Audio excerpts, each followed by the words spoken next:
Ah, second player. It's good to have you on board. I guarantee you can't do any worse than the person who came before you.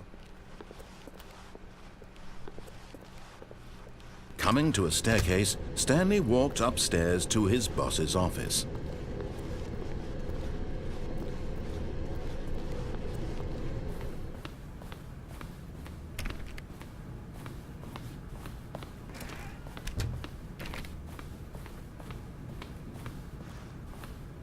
Stepping into his manager's office, Stanley was once again stunned to discover not an indication of any human life. Shocked, unraveled, Stanley wondered in disbelief who orchestrated this. What dark secret was being held from him? What he could not have known was that the keypad behind the boss's desk guarded the terrible truth that his boss had been keeping from him. And so the boss had assigned it an extra secret PIN number, 2845. But of course, Stanley couldn't possibly have known this.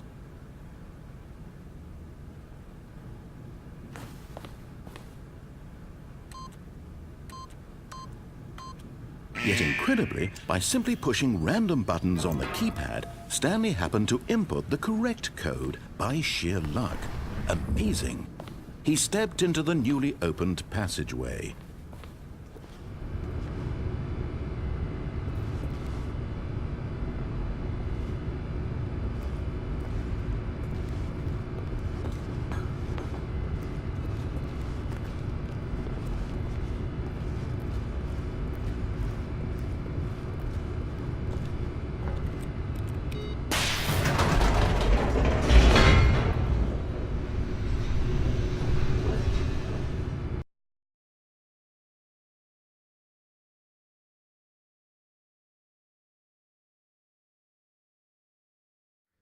Descending deeper into the building, Stanley realized he felt a bit peculiar.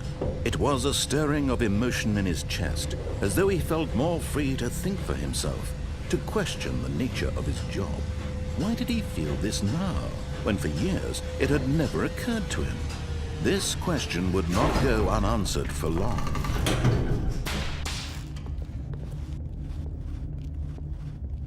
Stanley walked straight ahead through the large door that read Mind Control Facility.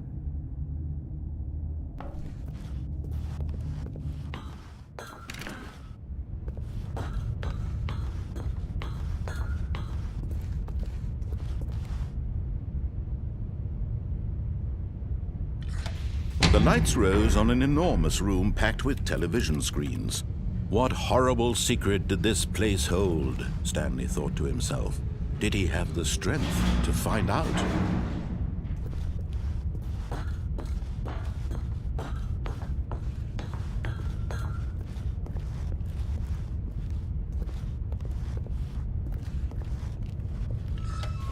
Now the monitors jumped to life, their true nature revealed. Each bore the number of an employee in the building, Stanley's co-workers. The lives of so many individuals reduced to images on a screen, and Stanley, one of them, eternally monitored in this place where freedom meant nothing.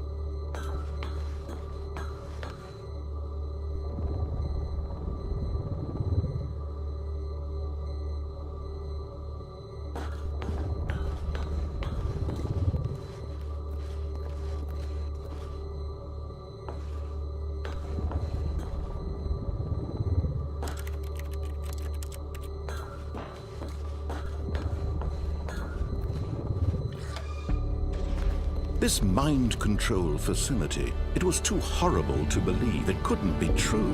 Had Stanley really been under someone's control all this time? Was this the only reason he was happy with his boring job? That his emotions had been manipulated to accept it blindly? No, he refused to believe it. He couldn't accept it. His own life in someone else's control? Never! It was unthinkable, wasn't it? Was it even possible? Had he truly spent his entire life utterly blind to the world? But here was the proof, the heart of the operation. Controls labeled with emotions, happy or sad or content, walking, eating, working, all of it monitored and commanded from this very place. And as the cold reality of his past began to sink in, Stanley decided that this machinery would never again exert its terrible power over another human life. For he would dismantle the controls once and for all.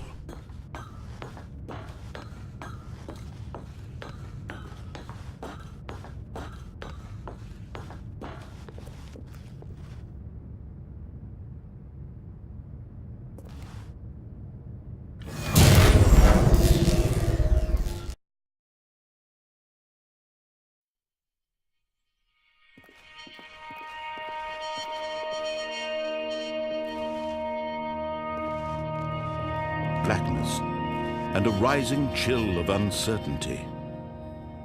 Was it over? Yes! He had won! He had defeated the machine, unshackled himself from someone else's command. Freedom was mere moments away. And yet, even as the immense door slowly opened, Stanley reflected on how many puzzles still lay unsolved. Where had his co-workers gone? How had he been freed from the machine's grasp? What other mysteries did this strange building hold? But as sunlight streamed into the chamber, he realized none of this mattered to him, for it was not knowledge or even power that he had been seeking, but happiness. Perhaps his goal had not been to understand, but to let go. No longer would anyone tell him where to go, what to do, or how to feel. Whatever life he lives, it will be his. And that was all he needed to know. It was perhaps the only thing worth knowing. Stanley stepped through the open door.